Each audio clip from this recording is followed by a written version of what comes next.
Sahabat Damai.net yang berbahagia, bersama saya hari ini kita akan membahas tentang pentingnya memiliki kesadaran. Di sebuah cerita seorang mahabiksu yang hidup sederhana tetapi raja memujanya.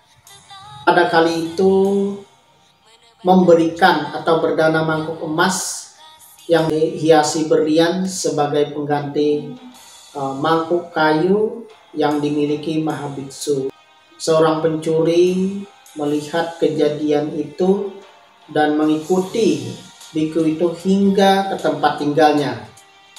Biku itu tahu bahwa dia diikuti oleh pencuri, dan sampai di tempat tinggalnya di wihara, dia melemparkan mangkuk emas berhiasan berlian itu keluar jendela, seperti halnya barang yang tidak berharga. Pencuri itu kaget dan bingung melihatnya. Pencuri itu lalu mendekati mahabiksu dan berkata, "Terima kasih Bante." Bante adalah orang yang langka, membuang barang berharga seperti barang yang tidak bernilai.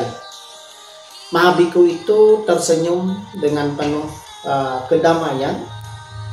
Pencuri tersebut terpesona melihat kedamaian mahabiksu itu. Pencuri itu berkata, "Saya telah berkali-kali menemui orang suci dan mereka semua meminta saya berhenti mencuri. Saya telah mencoba berkali-kali tetapi selalu gagal. Tampaknya sifat dasar saya adalah pencuri." Mahabiksu itu berkata, "Mereka semua pastilah pernah mencuri, sehingga meminta kamu meneladani mereka. Sekarang pergilah mencuri dan lakukan segala sesuatu sebaik mungkin." Pencuri itu terkejut. "Lalu apa saran Bante selanjutnya?" Mahabiksu itu berkata, "Saran saya, jika Anda sedang mencuri, mencurilah dengan sadar. Saat masuk ke dalam rumah, buka pintu dan ambil barang dengan penuh kesadaran. Lalu laporkan kepada saya setelah 7 hari.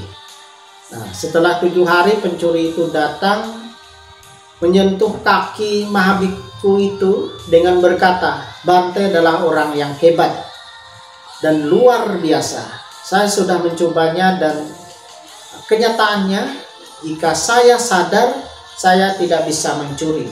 Jika saya mencuri, saya tidak sadar. Saya hanya bisa mencuri ketika saya tidak sadar. Ketika saya sadar, semuanya tampak begitu bodoh, tidak berarti, sehingga saya segera berhenti." Akhirnya pencuri itu menjadi murid mahabiksu. Dari cerita ini memberikan pencerahan kepada kita bahwa begitulah pentingnya kesadaran. Ketika kesadaran kita ada, maka kita tidak akan melakukan perbuatan-perbuatan yang tidak baik. Mari bersama-sama kita terus melatih pikiran sadar, latihlah secara terus-menerus sehingga kesadaran kita semakin mantap. Semoga bermanfaat. Namo Buddhaya.